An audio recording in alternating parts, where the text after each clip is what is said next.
Janavallabha Girivaradhari Jaya Gopirana Vallabha Girivaradhari Yashodanandana Brajajana Ranjana Yashodanandana Brajajana Ranjana Yashodanandana Brajajana Ranjana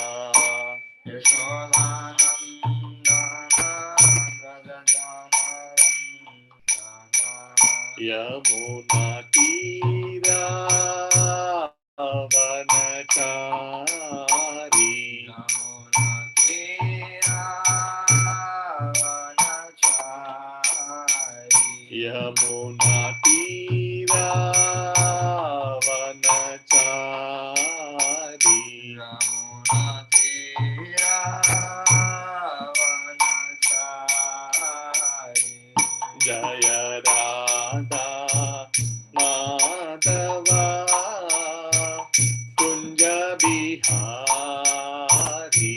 Jaya Radha Madhava Kunja Bihari Gopi Jana Vallabha Girivaradhari Jaya Gopirana Vallabha Girivaradhari Yashodanandana Brajajana Ranjana Yashodanandana Brajajana Ranjana Yamuna Tira Vanachari Yamuna Tira Vanachari Hare Krishna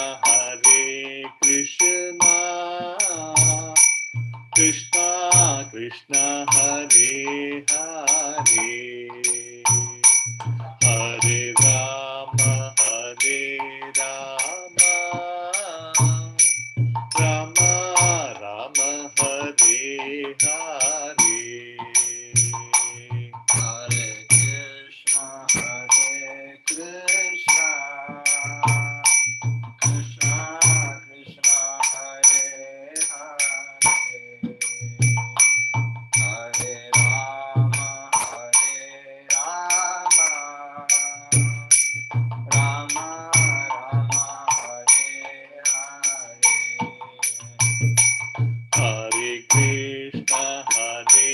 Krishna Krishna Krishna Hare Hare Hare Rama Rama Rama Hare Hare Hare Krishna Krishna Krishna Hare Hare Hare Rama Rama Rama Hare Hare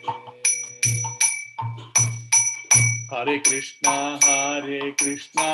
Krishna Krishna Hare Hare Hare Rama Rama Rama Hare Hare Hare Krishna Krishna Krishna Hare Hare Hare Ram Ram Hare Hare Hare Krishna Krishna Krishna Hare Hare Hare Ram Ram Hare Hare Hare Krishna Krishna Krishna Hare Hare Hare Ram Ram Hare Hare Hare Krishna Krishna Krishna Hare Hare Hare Ram Ram Hare Krishna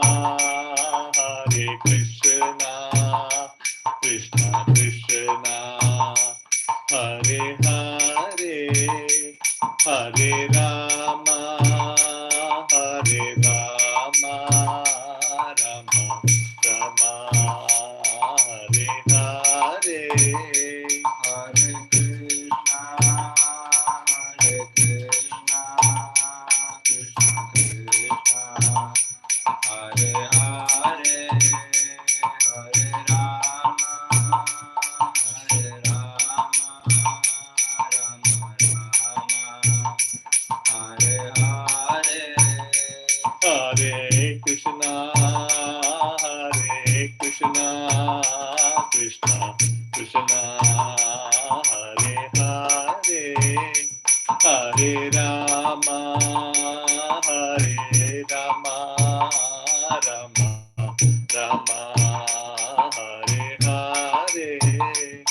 Jagannatha जय बलदेवा जय सुभद्रा जय सुदर्शना जय जगन्नाथा जय बलदेवा जय सुभद्रा जय सुदर्शना जय गौरानिताय गौरानिताय गौरानिताय जय गौरानिताय जय गौरानिताय जय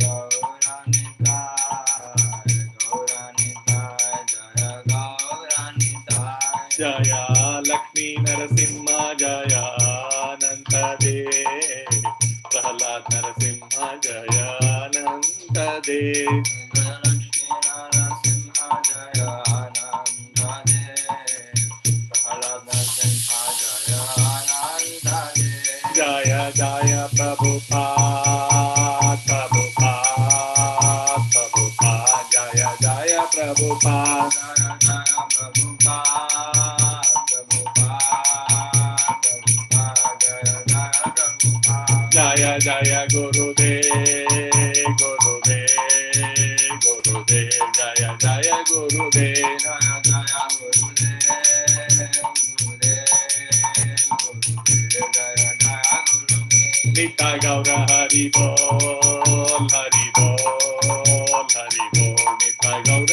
हरि बोल नित्य गौर हरि बोल हरि बोल हरि बोल नित्य गौर हरि बोल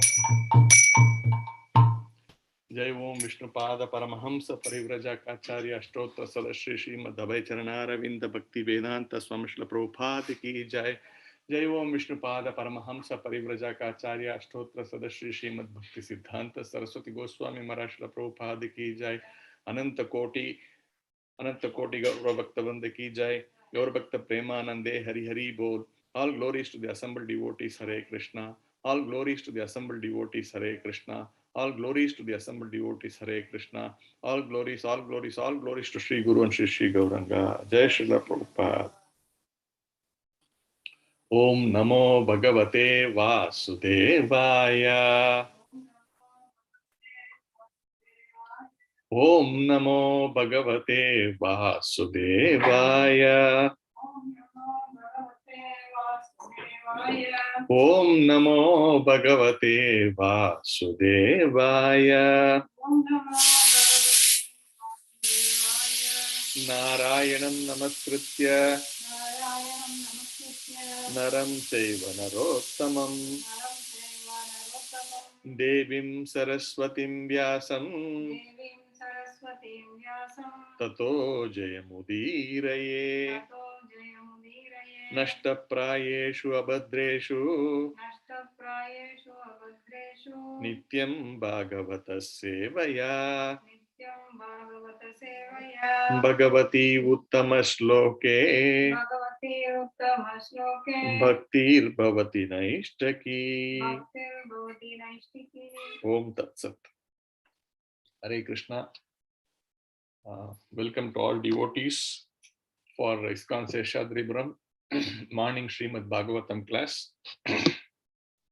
Today we will be discussing third canto, 13th chapter.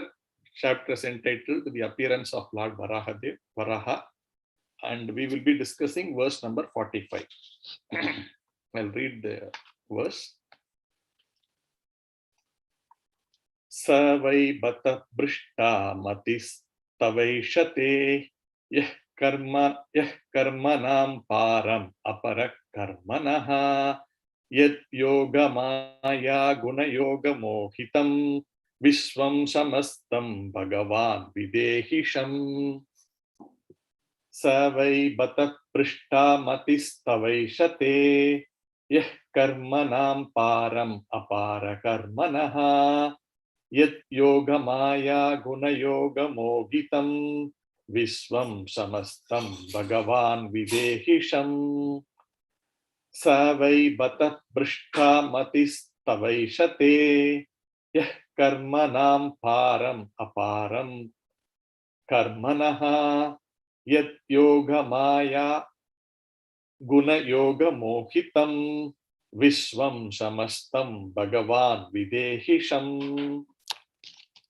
Sa, he, why, certainly, bata, alas, brishta matihi, nonsense, tava, your, esate, desires, ya, one who, karmanam, of activities, param, limit, apara karmanaha, of one who has unlimited activities, yat, by whom, yoga, mystic power, maya, potency, guna, modes of material nature, yoga, mystic power, mohitam, bewildered, viswam, the universe, samastam, in total, Bhagavan, O Supreme Personality of Godhead, videhi, just to be pleased to bestow, sham, good fortune. Translation: O Lord, there is no limit to your wonderful activities. Anyone who desires to know the limit of your activities is certainly nonsensical. Everyone in this world is conditioned by the powerful mystic potencies. Please bestow your costless mercy upon these conditioned souls. Purport by His Divine Grace A.C. Bhaktivedanta Swami Srila Prabhupada. Mental speculators who want to understand the limit of the unlimited, are certainly nonsensical. Every one of them is captivated by the external potencies of the Lord. The best thing for them is to surrender unto Him, knowing Him to be inconceivable. For thus, they can receive His costless mercy. This prayer was offered by the inhabitants of the higher planetary systems, namely the Jana, Tapas, and Satya Lokas, who are far more intelligent and powerful than humans. Vishwam Samastam is very significant here. There are the material worlds and the spiritual world. The sages pray, both worlds are bewildered by your different energies. Those who are in the spiritual world are absorbed in your loving service, forgetting themselves and you also. And those in the material world are absorbed in material sense gratification and therefore also forget you. No one can know you because you are unlimited. It is best not to try to know you by unnecessary mental speculation. Rather, kindly bless us so that we can worship you with costless devotional service.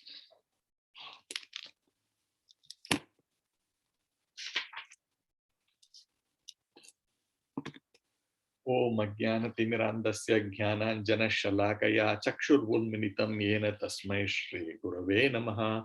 Shri Chaitanya Manobishtam Stapitam Yena Bhutale Swayam Rupa Kada Mahyam Dadanti Swapadantikam Vandeham Shri Guru Shri Yutapadakamalam Shri Guru Vaishnavamscha Shri Rupam Sagrajatam Sahagana Raghunathanvitam Tamsa Jivam Sadvaitam Savadutam Parijana Sahitam Krishna Chaitanya Devam Shri Radha Krishna Pada Sahagana Lalita Shri Vishakhanvitamscha. He Krishna Karuna Sindhu Dina Bandhu Jagatpate Gopesha Gopika Kanta Radha Kanta Namostute Tapta Kanchana Gaurangi Radhe Vrindavaneshwari Rishabhanu Sute Devi Pranamami Hari Priye Vancha Kalpa Tarubhyascha Kripa Sindhu Bhayevacha Patitanam Pavanebhyo Vaishnavebhyo Namo Namaha. Jai Sri Krishna Chaitanya Prabhu Nityananda Shri Advaita Gadadhara Shri Vasadi Gaura Bhakta Vrinda. Hare Krishna, Krishna Krishna, Hare Hare, Hare Rama, Rama Rama, Hare Hare. Nama Om Vishnupadaya Krishna Presthaya Bhutale Srimate Bhakti Vedanta Swamine Tinamine Namaste Saraswate Deve Gauravani Pracharine Nirvisesa Sunyavadi Paschatya Deshatarine Nama Om Vishnupadaya Krishna Presthaya Bhutale Srimate Jayapataka Swamine Tinamine Nama Acharya Padaya Nitai Kripa Pradayine Gaurakata Dhamataya Nakarikta Hare Krishna.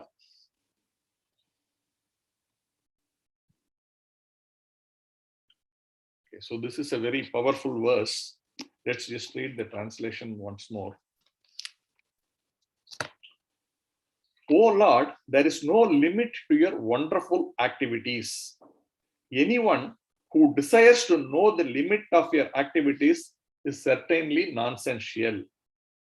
Everyone in this world is conditioned by the powerful mystic potencies. Please bestow your costless mercy upon these conditioned souls. So here specifically three important areas are there if you have to break it up, into different sections of this verse. So one is that the Lord's activities has no limits. This is the first point. The second one is anyone who tries to understand this limit, then that entire exercise is like futile. It is, mentioned, it's actually nonsensical, which means, something which is not conquerable. What is the point of trying to conquer that way? It's in that sense. We will discuss in little detail. And then the other point is everyone in this world, in fact, in this entire, universe, and then that world Prabhupada actually has classified into, different categories. We will discuss that. But everyone in this world, it says, is under this mystic potency of the Supreme Personality of Godhead. And therefore, the best way to actually, if I may say, to conquer the Supreme Personality of Godhead is basically to completely surrender onto Him in devotional service. And then these great personalities who are basically the inhabitants of the Jana, Tapas, and the the Satya Loka, these personalities are actually praying that you bestow costless mercy upon these conditions. So these are these 5-6 points. We will try to discuss them to whatever extent I can explain. Now the Lord's potencies are completely limitless, to the extent that the Lord Himself does not really know what is this limit. There's some of these examples which are there. I remember hearing them or reading them. I'm not able to really recall which one is heard and which one is read. But the point is, the Lord, sometimes when He looks up at the mirror, right, He Himself is captivated by His own beauty. And this beauty keeps on increasing. So if we keep looking at our face, we will realize, it's becoming older and older. Every year you look at the mirror, you say, it has started shrinking, it has grayed, it has, so many other, it has become dark. So many symptoms keep happening. And, you don't want to even look at the mirror. But the Lord, anytime He looks at His mirror, He sees something different. He sees something more beautiful. Right? There's no end to His beauty. Like that, there is no end to any of His capabilities. So just the power of the Lord, that, if we have to say, if He Himself is feeling astonished, then what about the complete mortals like us, and then, you talk about the higher planetary system, they are also like that. And then how about the people who are in the lower planetary system? So this is the first fact about the Supreme Personality of Godhead, that His powers are unlimited, or whatever His activities, His qualities, His form, His name, His potencies, everything is completely unlimited. And then the next point made is, if anyone is trying to understand that limit, then he is considered to be nonsensical. That means that path that person or that jiva is pursuing is completely a waste of time. Particularly, this is the path chosen by the Mayavadis, that they try to go to the nth level and try to find out, like, what is the ultimate, what is his, potency, who's really God. They are not able to understand him when he comes down, in a human form, or, in whatever, in a human form, but he comes himself personally, right? We know that. When Krishna comes, he is considered, many avatars happen. But when avatar means coming down, and when Krishna comes down, that coming down is considered as Purna avatar. Purna means complete. So there is nothing like, it is some manifestation of the Supreme Personality of Godhead, but he comes down personally. But these mental speculators are not able to accept that form of the Supreme Personality of Godhead, because they keep searching for something which is unlimited, even in that form, if you have to say, in some form and shape. So the Prabhupada is generally coming very hard on those who chose the path of this mental speculation to understand the Supreme Personality of Godhead. And by and large, the impersonalists actually take this path. We know this, there's ascending path and descending path. So, you try to figure out from, going up step by step to the Supreme Personality of God, it never happens. This is very clearly given here. And because this is a verse, we sometimes think, it's only Prabhupada is very hard on, this thing. No, it's Bhagavatam. Bhagavatam is very hard, and therefore Prabhupada is literally repeating what Bhagavatam says, what the Acharya says. So it says, no, anyone who desires to know the limit of your activities is certainly nonsensical. This is the word of Bhagavatam. So,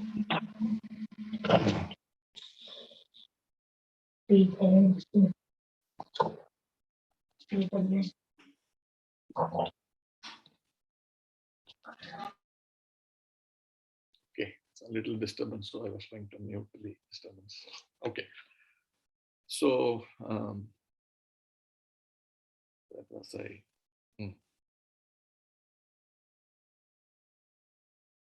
so those who are trying to understand it to this ascending order of assimilating knowledge, it is literally impossible. That is there in Srimad Bhagavad Gita also, we have read that. But particularly here it is mentioned, that such a process is supposed to be very nonsensical. Nobody who desires it will be ever able to achieve it. We will look at some of the verses, which also talk about this as we go down. Therefore, what is and then the other point that is being discussed. So these two things, one is the Lord is unlimited, and anyone who tries to understand his limits is actually nonsensical. Now, the other point mentioned is everyone in this world is conditioned by the powerful mystic potencies. The other important thing is all the worlds. That means here Prabhupada defines that worlds, that he uses this particular word, Vishwam Samastam. Vishwam Samastam means the total universe, and the total universe is defined as the spiritual world as well as the material world. And it is a very interesting thing that Prabhupada writes. When I was first reading it, I was thinking, what is this? How can this be? Like, for example, Prabhupada writes, both worlds are divided by your different energies. Those who are in the spiritual world are absorbed in your loving service, forgetting themselves and you also. And those in the material world are absorbed in material sense gratification and also forget you. The second sentence is understandable, very clear. We are all in that state. But the first sentence, those who are in the spiritual world are absorbed in your loving service, is clear, understandable. But the second word is saying, forgetting themselves and you also. How is it possible that, in the spiritual world, that someone or everyone forgets Krishna himself? The idea of going to the spiritual world is, I always remember you. This is how we are being taught, right? That, we should always remember Krishna. This is how we are. The end goal is always to remember him, always to serve him, like this. Then how come that in the spiritual world that people forget him? So this Prabhupada is writing there, and Prabhupada says it has to be correct.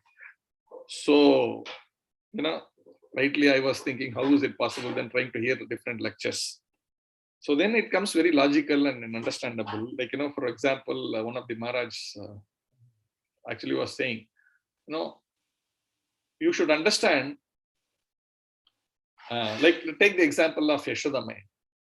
So Yashoda Maya, she was thinking, if I don't feed this child, if you go to our Damodar Leela, like, if, this milk is very, very, very important, and it gives a lot of nourishment to my child. And if this nourishment doesn't happen to my child, how will he grow up very healthy? So Yashoda Maya's thinking is, this is an ordinary child, and then, this child need to be protected by me. This is her thinking. So is, Devaki and Vasudeva. Like, when Krishna personally appeared himself, like, he gave them darshan with 4 hands, everything, before he actually, took his so-called birth. So he gave this vision to them that, I am going to come. And then, he, in fact, as soon as he's born also, he gives that vision. But she herself says, no, don't have all these 4 hands. It is, these fellows will find out, and then they will actually try to understand that you are the Lord, and then they will try to attack you. And then she says, you take 2-handed form, and like that. And then so Krishna, then okay, he takes a 2-handed form and then becomes a child. And then they are thinking how to protect this child, how now Kamsa will come and take away this child. He's the Supreme Personality of Godhead. What can Kamsa do, or anybody in this entire, all the worlds or all the spiritual world, nobody can touch Krishna. If they are thinking in a offensive mode against Krishna. So many people tried, even before, many people tried, but it can never happen. But then how come these pure devotees of the Lord are actually not knowing Krishna? So in that sense, so that's why this is said, your activities is, everyone in this world is conditioned by the powerful mystic potency. So that means Krishna actually covers everybody, including his pure devotees, when there is a need to cover them. So in that sense, Prabhupada writes, even the pure devotees, they are engaged in loving service of the Supreme Person. That is 100%, like everyone is actually engaged in that service.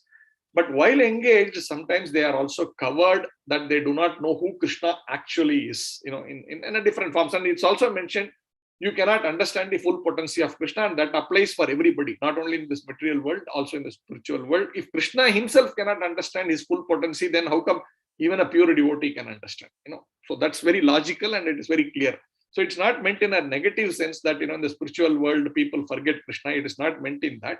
It is meant in that they are so much absorbed in service for Krishna that in that personal relationship, they sometimes forget what is his higher, I don't know if I should call higher position. Then that's like, then the gopis, for example, they are at the highest relationship with Krishna. That they are in that personal relationship that is more greater than understanding Krishna is actually a powerful person. That's there. So different dimensions of the potencies of Krishna they do not understand. In that sense, they forget Krishna. Like if you have the words used by Prabhupada. So that is something which I learned from some different classes by Prabhupada disciples. So that's very nice to understand different perspectives. So that was some good learning for me that way. Now about the material, jivas, that means the jivas in the material world, we know this, that, our intent is actually to forget Krishna, right? We came here because we wanted to lord it over material nature, which means thinking, I am the supreme enjoyer. I am everything is there for my enjoyment and I am the supreme person here. This is the mindset, what you call the deep-rooted thinking which happens behind all our material actions, that I am the enjoyer and I need to be satisfied with everything and everything is there for my pleasure, this kind of a thinking. And this thinking cannot happen, this kind of you cannot remain in that state if you really know that there is someone who is actually better than you, or rather who is the original enjoyer. If you know that you cannot really be at the full propensity to enjoy, because you know for a fact that there is someone else who is actually the enjoyer and you are not, right? If that is the case, it's there. Even if you look at your own, you are in a group of thing, and if you are named as the leader, then you really are in a very controlling mood. If you know you are not, then there's a block to you. You know that this is not reality, therefore I cannot be in a position to do that. Like that. So if you are in that state of knowing that there is someone who's more powerful, then the purpose of you being in the material world, wanting to lord over material nature is sort of diluted. And therefore Krishna is actually saying, okay, you want that only, no, I will give you. Krishna is so merciful. I will give you. You think you are the greatest, and I will give you all facilities to think that you are the greatest. And therefore he covers that jiva from that thought that I am the Supreme Personality of Godhead, and that you are the actually, if you wish to think the Supreme Personality, so be it. You think, and in that process you experience whatever you wish to experience, whatever is your desire, you enjoy. But in the process, we know, in the process, we also slowly, Bahunam Janmanam Ante, we come to that point of understanding, yes, I am actually a very minute particle of the Supreme Personality of Godhead. I have no independence, but I am made to think that I am independent, and that is also the supreme mercy of the Supreme Personality of Godhead. And therefore, I am actually now wanting to surrender onto that Supreme Personality of Godhead. And then that journey of devotional service starts. And at that point in time, you are actually happy being in that state of being surrendered. So now Krishna, even though he was merciful initially to make you feel comfortable, now if he takes away that point of forgetfulness, now he's given you memory, remembrance that he is the Supreme Personality of Godhead. But at this stage also, his mercy is that we are actually feeling happy. Oh yeah, in knowing that Krishna is the Supreme Personality of Godhead, a devotee is very happy. See, that's the supreme potency of the Lord. He can make everything work. He can argue in one side and then make that work. He can argue the same topic. He can argue in the opposite direction and also make it happen. So that's the ultimate inconceivable potency of the Supreme Personality of Godhead. We also heard this particular question itself is very foolish, but nonetheless, just to highlight the supreme potency of the Lord, the expanding potency of the Lord. I don't know how far it can be, I don't know how authentic, but I heard this also somewhere. So I will share it, take it with whatever this one. And someone may even take this, I don't know. I mentioned it to one Vaishnav earlier, and he said, no, this is you should not even take these examples. But then, I heard it in one of our this one. So, for example, there is this situation of, if Krishna is God, can he create something which he himself cannot lift? So one thing is, if he cannot create something which he cannot lift, he is not God. And if he cannot lift it, then he is not God. It's a very catch-21 situation, right? So if someone is supreme, there is nothing which he cannot do. Then can he create something which he cannot lift? If he says, no, I cannot create something which I cannot lift, then how come you are God? You cannot create something which is, anything should be possible for you that way. Then if you cannot lift that one, then how can that you call yourself God? These two things are there. So it is mentioned, actually Krishna can create something like that. For a millisecond or whatever fraction of a second, he will not be able to lift it. But his potencies keep expanding, that immediately he will have the potency to lift it, power to lift it. So, this is more of an example to say how his potency keep expanding. So it's not that he cannot create something which he cannot lift, but that will not be true in the next few, whatever milliseconds, because his potencies are increasing that he can actually lift that. So I don't know how authentic, but then just as a logical argumentative point, this one actually seems to convey a point that Krishna's potencies keep increasing, and there is nothing which is impossible for Krishna. From that point of view, we can look at take this particular example. Now let us look at therefore the point that everyone is covered by the supreme mystic personality called Krishna, including both spiritual and material, that we have discussed. Now let us look at the point. Therefore, then how do you understand the Supreme Personality of Godhead? That's the most important point that we need to understand, because since people are not able to understand this, they are actually going in this journey of millions and millions and millions and millions and millions of births, but not able to come to this point of complete surrender unto the Supreme Personality of Godhead. So that is what is that verse, Bahunam Janmanamante, Jnanavan Mam Prapadyante, Vasudevaga Sarvamiti Sa Mahatma Sudurlabhaha. That means how to stop this big journey of millions of janmas, how to stop this big journey. Because if you are going in this order of ascending, that I will try to figure out, how can I accept this personality of Krishna? No, there is this other one, there is this other one, there is this other one, maybe it is me only. All of these kind of things are going on eternal all over the world, and over millions of janmas. But how do we put a stop to this? This is the most important thing that we need to understand. Now let us look at a couple of verses for that.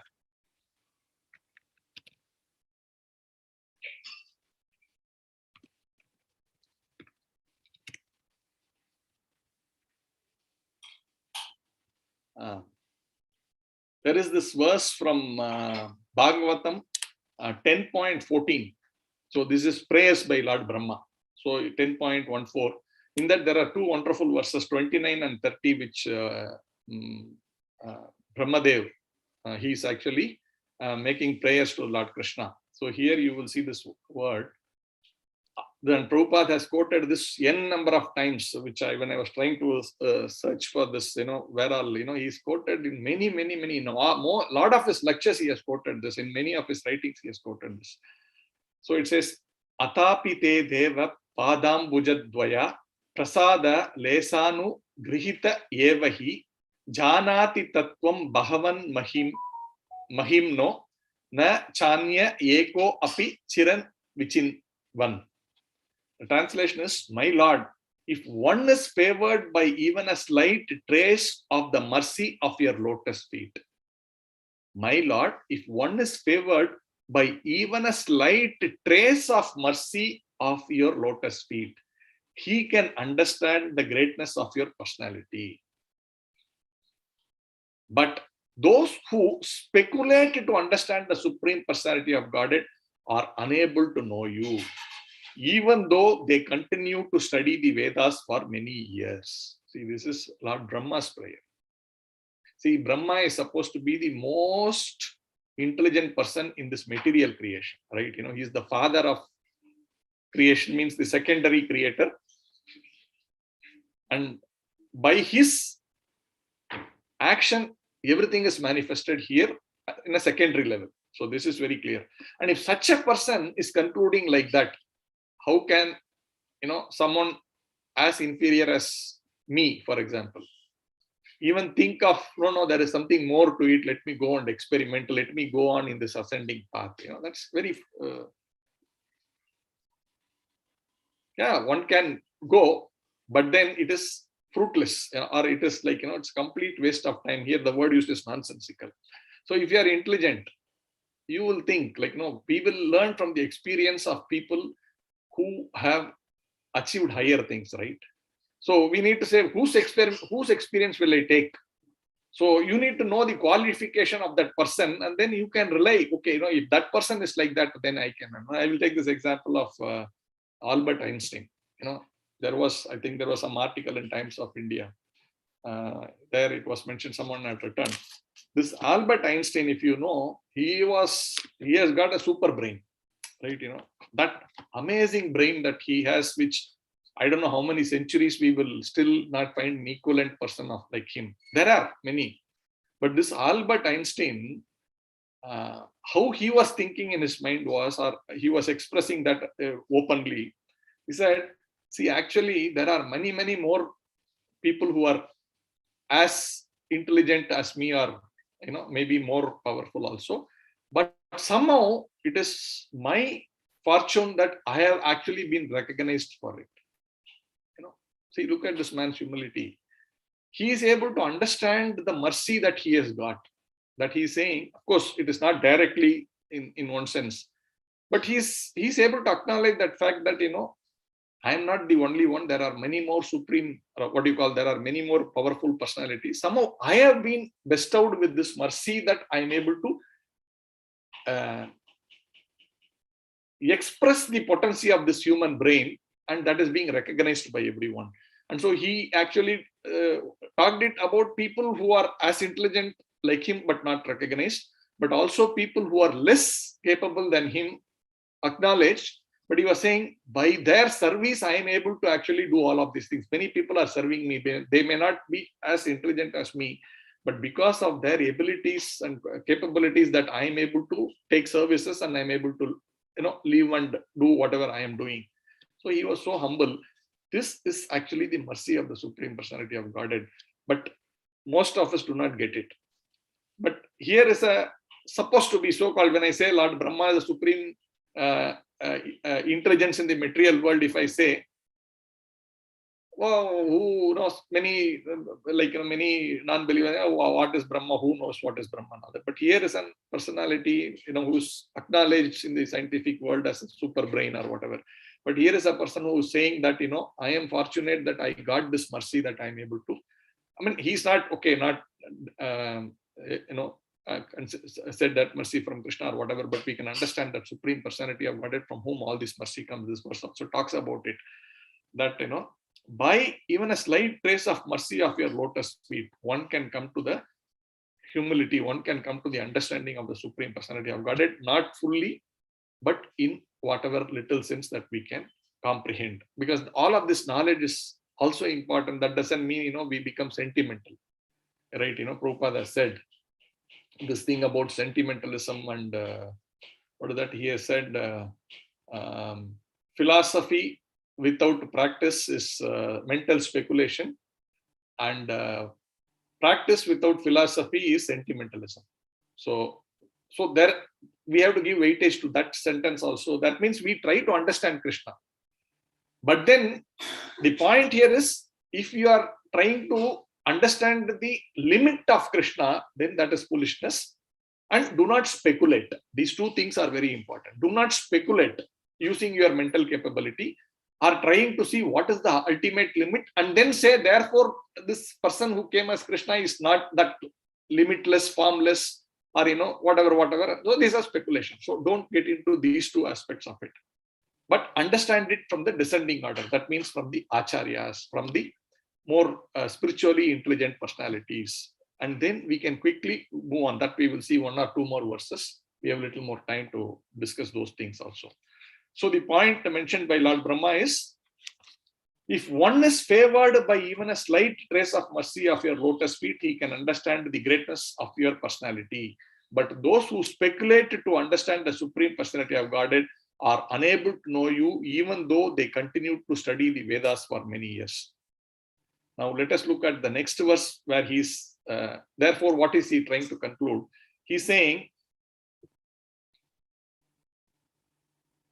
he says, Tat astu me nata sa bhuri bhago bhave atra vanyatra tu va tirascham yenaham eko api bhaver jananam bhutva niseva tava pada pallavam. What does the meaning of this one is?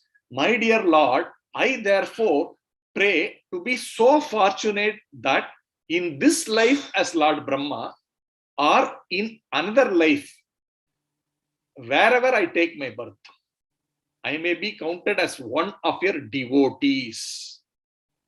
I pray that wherever I may be, even among the animal species, I can engage in devotional service to your lotus feet.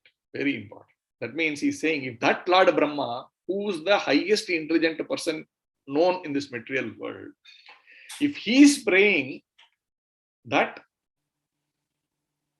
either in this life or maybe in my future lives, even if I am in the form of an animal, just give me this blessing that I will always remember you and I am counted as your devotee. And I can engage in your devotional service at your lotus feet. So this is Lord Brahma's statement. And there are many, you can see, in our own parampara, many acharyas who have come to that conclusion that, wherever I am, I am born as a tree, or I am born as an animal, or even in other sampradayas, there are many who have prayed like, let me be born in Vrindavan, or let me be born in, in your temple. Let me be a step, like, where the devotees step over and then take darshan of the Lord. No, let me be a step there so that the devotees take, step on me and then they can take darshan of you. That I am always under your lotus feet. This is the kind of mood, prayers that all these great Vaishnavas have had. And this is the same mood that Lord Brahma is also saying. That means one has to be a devotee of the Lord. One has to be doing devotional service to the Lord. Whatever mercy that comes from the lotus feet of the Lord, that is actually very purifying. You would have seen the earlier verse where it was mentioned, when Lord bore, he actually, like, from when he sort of, when he came out of the water, when he sort of like removed the water from his body, right? That the body from his, all his, the water from this body actually fell on these personalities in the three lokas. And then these people were praying that water which fell on us actually purified us. So you just imagine the power of the water which comes out from the body of the Lord. We remember, it's nothing new for us. Charanamrit we take. There's the Abhishek of the Lord's form, and that water which flows through his entire form up to his lotus feet, and then we take that and we honor it. And this example of Mother Ganga, right?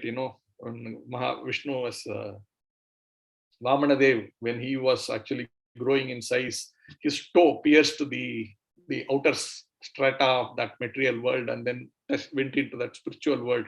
And from there, Mother Ganga flew and it touched his lotus feet and then fell down here onto this material world. And therefore, Ganga today is very purifying. If you take bath in Ganga, our sins are all actually removed. This is there very, all of us, we do, even the materialist, everybody go to Ganga and take bath thinking all our sins will go away. It's so powerful by the touch of the lotus feet of the Supreme Personality of Godhead. So here the Devatas are also actually praying. So how do we get that? So we get that by taking up devotional service, particularly serving the Bhagavatas. See, there are two, one most very secret, right? Of course, devotees know this secret very well. But this is something which we need to keep reminding us. Three things which are very, very important to give us this mercy of the lotus feet of the Supreme Personality of Godhead. One is the dust of the pure devotee of the Lord. That means when you have dust, like, pure devotees walk around, when you take a little bit of a dust of that from that place where he or she walked, you just touch that and then take it to your head, then you are getting that mercy. Then the water that is used to wash the lotus feet of the pure devotee. So we all perform for our spiritual masters, we wash their lotus feet, and then that water which is washed is actually so very purifying to us. And the other thing which we all run around is for the remnants of the pure devotee. Like, the remnants, that means whatever prasad the devotees had eaten and then they have left it there. Then if you can actually take that remnants, little remnants, if you can take. There are many stories, right? Even Lord Shiva was once Lord Narada Muni. He somehow goes and begs Lakshmi Devi and then somehow gets one small morsel of grain of prasadam from Lord Vishnu. Not something which is given, but somehow he pleads Lakshmi Devi and then she gives him that, and then Lakshmi Devi takes that grain and then gives it to Narada Muni. So Narada Muni has it and then immediately he becomes so ecstatic, he starts dancing like a madman. And then Lord Shiva somehow he comes and sees him and then he says, "What is this? You are in so much ecstasy. How can I? What is this?" Narada Muni then says, I got to honor Lord Vishnu's prasadam. And then Lord Shiva becomes very, how come that, you have not given me? Right? This is something very important and you have enjoyed it and I have not got this ecstasy that what you are getting. Please give me. No, I've eaten everything. What can I do? No, you. And he actually looks at his mouth and then there's a small morsel stuck in there. Lord Shiva takes that morsel from Narada Muni's mouth and then he honors it. And then he becomes ecstatic. He starts dancing completely in that ecstasy of the Lord's mercy. Then Parvati Devi actually then sees, oh, Lord Shiva, you are like this. Then how did you? Then he says, I got this from Narada Muni. But then I am your better half. You have not given me this, but you are enjoying it like that. She gets very angry. No, he doesn't know where to. No, I have finished it. Nothing stuck in my mouth. Also, what to do? So she gets very angry, and then she actually goes to Lord Vishnu and says, this I didn't get it. They all got it. So he says, okay, don't worry. You can, you will be the first person who will get prasad whenever, prasad is offered to me. And so therefore in Puri Kshetra, if you see, there is a deity of Parvati Devi.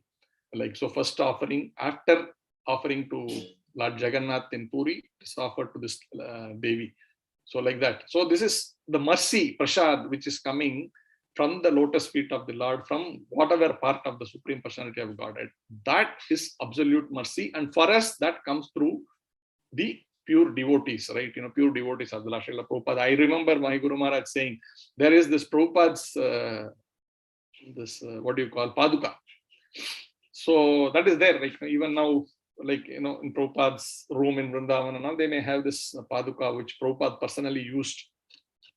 So normally, in this material world, when you keep things for some time, dust always accumulates on that. So my Guru Maharaj, I remember him saying that, he will actually go and take that dust which is accumulated on Prabhupada's Paduka and then apply it on his head.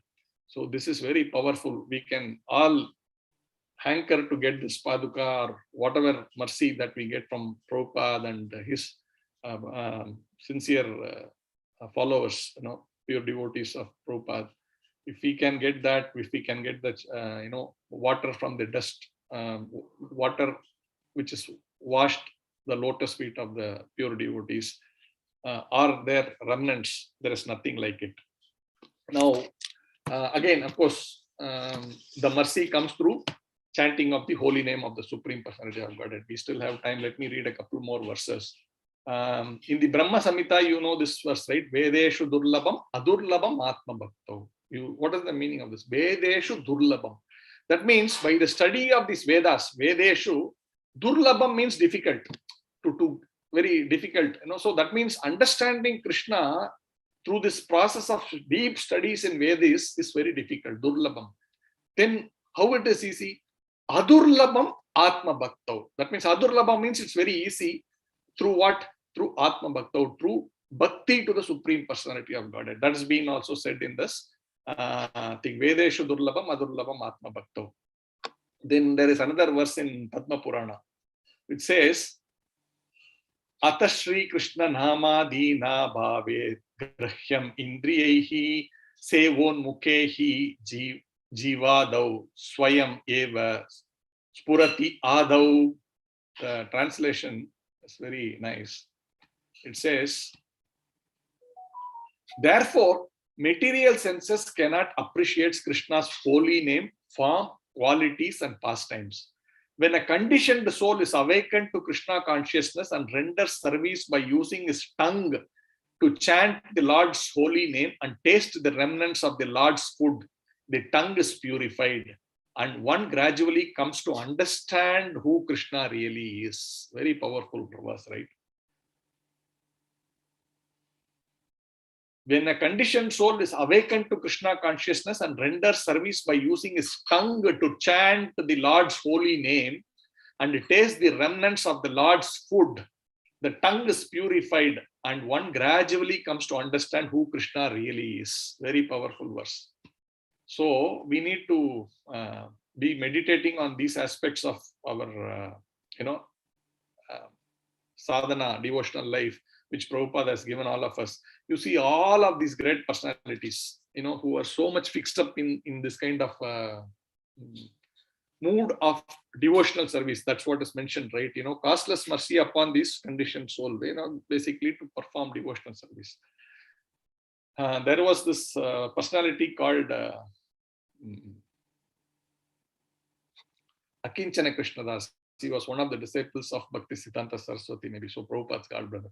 So he was there, and he used to simply chant 24/7. Like, we have heard of Namachari Haridas Thakur, but of course this devotee is not like imitating, but he had this taste for chanting Harinam. He used to chant 24. So anytime anybody goes and he is very, very learned. He was a very great scholar in English and many languages, and very well read in all the scriptures.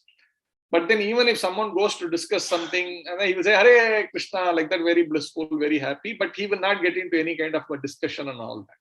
So, naturally, the God brothers, they went and told Bhakti Siddhanta Saraswati, this disciple of yours, he's got a lot of abilities, but he's simply sitting and chanting, you should maybe talk to him, correct him, like that, diverting, correct him so that, he can go and do some service, he can do some preaching, something like that. So Bhakti Siddhanta Saraswati Swami Maharaj, he said, okay, let's do one thing. Let's give an advertisement in a paper and say, anybody who can we will actually foot all their bill. That means we will completely take care of everything. They don't have to do anything. But their only requirement is they have to come and sit and chant Hare Krishna Mahamantra. So let those people come and chant. We can fund them. Give an advertisement. Let's experiment this like that.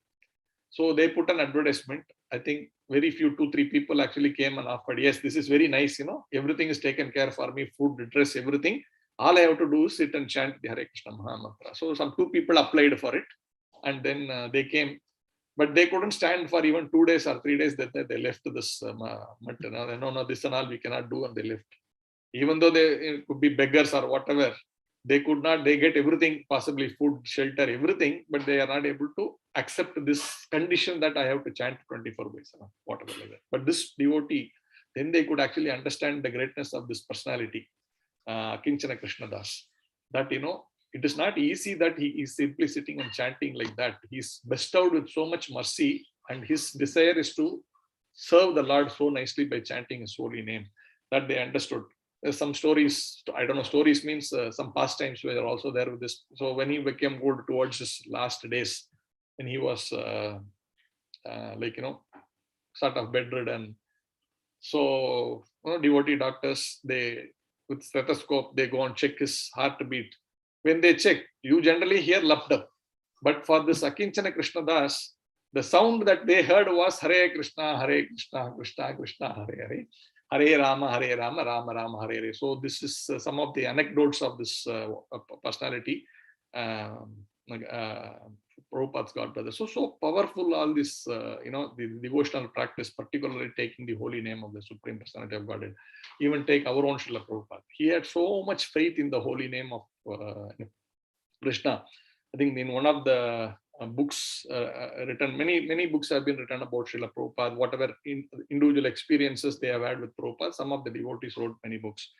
There was this one devotee who's a Maharaj, who actually wrote a book called Prabhupada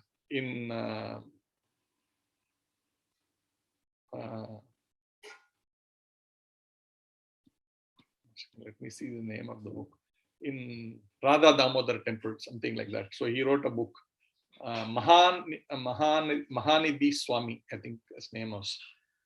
So he, in his book, he had written, Prabhupada as saying, before he went to the US, he had said, maybe Prabhupada saying, like, maybe I will go to the West and maybe I will have a hostel. That's what Prabhupada was initially like. I'll go to, maybe even if I establish a hostel there and I have all these people coming, all these Westerners coming there, they are staying there. And if they are able to chant the Hare Krishna Mahamantra, even if they are having all these bad habits, we know, right, at that time, hippie culture, everything was happening and very difficult.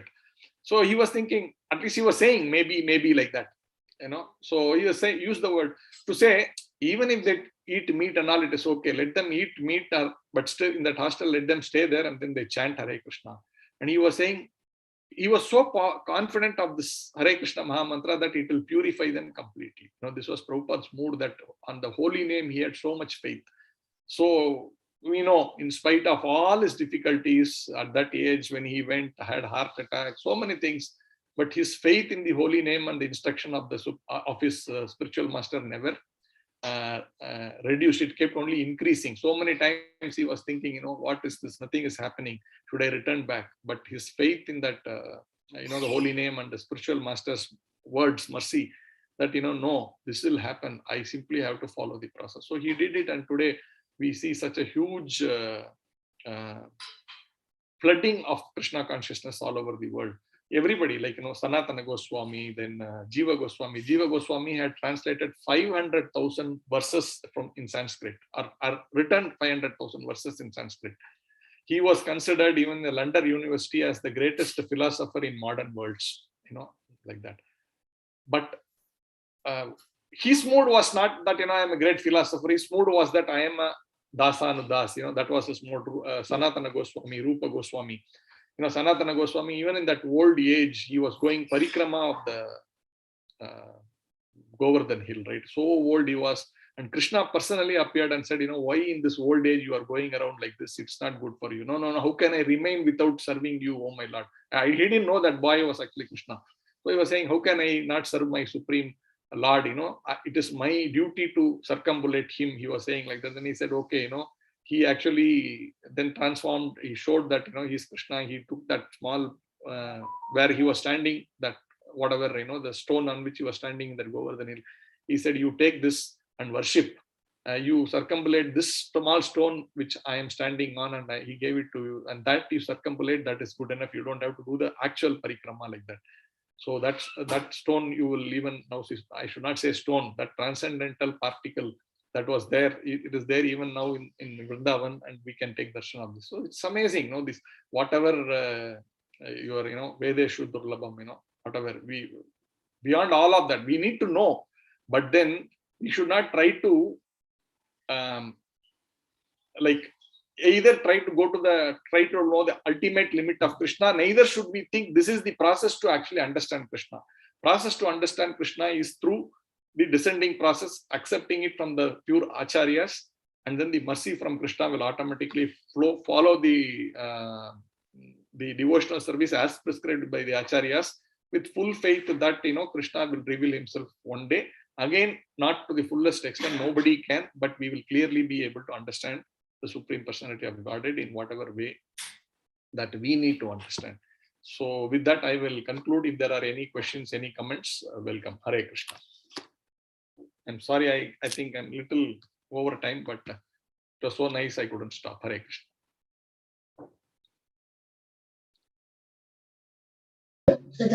Hare Krishna, Prabhuji. Thank you so much. Hare Krishna. So many points actually you mentioned. It really struck a chord.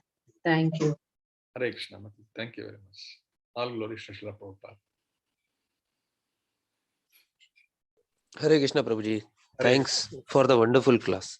Hare Krishna. Hare Krishna. All glory to Guru Maharaj. Hare Bol. Hare.